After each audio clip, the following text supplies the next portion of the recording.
सुनील एक बहुत ही होशियार और मेहनती लड़का था। वो कॉलेज में पढ़ाई करता था। अपनी इस होशियारी से उसने एक बहुत सुंदर और प्यारी उड़ने वाली जादुई कार बनाई थी।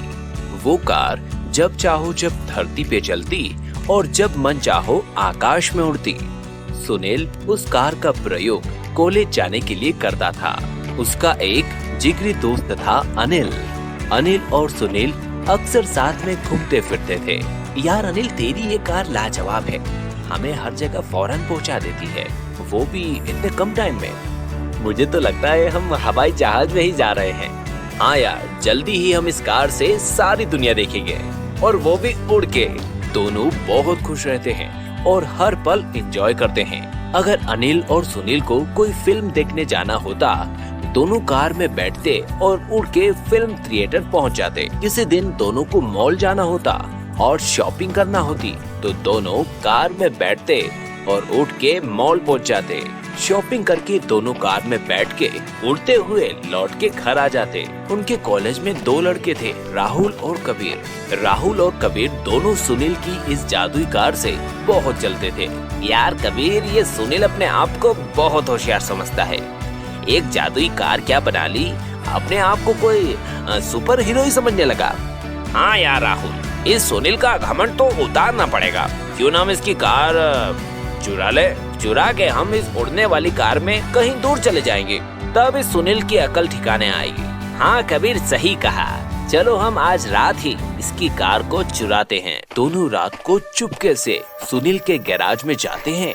वहाँ जैसे ही सुनील की कार के पास जाते हैं, उनके सिर पे धाधम से ऊपर रखा हुआ एक ड्रम गिर जाता है। ए भगवान, ये क्या हो गया? मेरा तो सिर ही चकरा गया। ये ड्रम कहाँ से आया ऊपर? अरे ये जरूर इस सुनील के बच्चे की ही करामत होगी। कपटी कहीं का।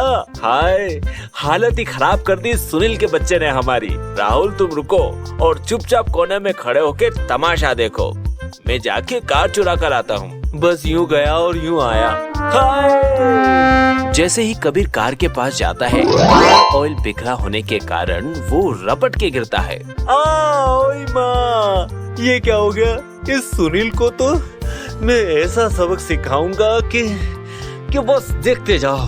दोनों दोस्त कबीर और राहुल गिरते पड़ते वापस अपने घर निकल जाते हैं। यार कबीर, सुनील की कार चुराने का हमारा ये प्लान तो फ्लॉप हो गया, पर हम इसको मजा जरूर चखाएंगे। हम कल फिर चलेंगे और इसकी कार जरूर चुराएंगे। हाँ राहुल, कल रात को जरा संभल के हम अपना प्लान बनाते हैं। अगले दिन फिर से दोनों रात को सुनील की कार चुराने के लिए उसके गैराज में पहुंच जाते हैं, और इस बार किसी तरह दोनों कार तक पहुंच जाते हैं। दोनों कार में बैठ जाते हैं और कार चला के वहां से निकल जाते हैं। दोनों को कार में एक बटन दिखता है, उसको दबाते ही कार उड़ने लगती है। कबीर, मजा आ गया। ये लो, हमने आखिर इस सुनील की उड़ने वाली कार चुरा ही ली। हाँ राहुल, मजा ही आ गया। हम हवा में उड़ रहे हैं। ये लेकिन ये क्या, उनकी कार जाके लाइट के खंबे से टकराती है और दोनों कार समेत धाधम से नीचे गिर जाते हैं। अरे हाय, ओ माँ, ये क्या हो गया? हमें वो लाइट वाला खंबा तो दिखा ही नहीं। ओह, मेरे तो हाथ पैर मानो टूट ही गए। अब क्या होगा? तभी कार की पीछे की सीट से एक डरावनी बुढ़िया सामने आती है। अच्छा, तुम दोनों कपटी लड़कों ने मेरे पोते की कार चुरा ली है। मैं तुम्हें छोड़ूंगी नहीं। अरे नहीं दादी माँ, हमें माफ कर दीजिए। हमसे बहुत बड़ी गलती हो गई। अब हम आगे कभी ये गलती नहीं करेंगे। लेकिन दादी माँ, आप इस कार में कैसे आई? अरे बेटा, मैं तो इसी कार में सोती हूँ, क्योंकि घर पे सोना मुझे पसंद नहीं है। अब तुम लोग चुपचाप जाओ और मेरे पोते को अपनी कार वापस दे दो। हाँ हाँ दादी माँ, हम अभी जाते हैं। आइए दादी माँ, आप भी हमारे साथ बैठ जाइए, हम आपको भी घर छोड़ देते हैं। दादी माँ दोनों के साथ कार में बैठ जाती है, लेकिन जैसे ही दोनों कार चलाते हैं, देखते हैं कार किसी और ही तरफ जा रही है। अरे कबीर, ये कार किस तरफ जा रही है? ये क्या हो रहा है? भगवान बचा लो।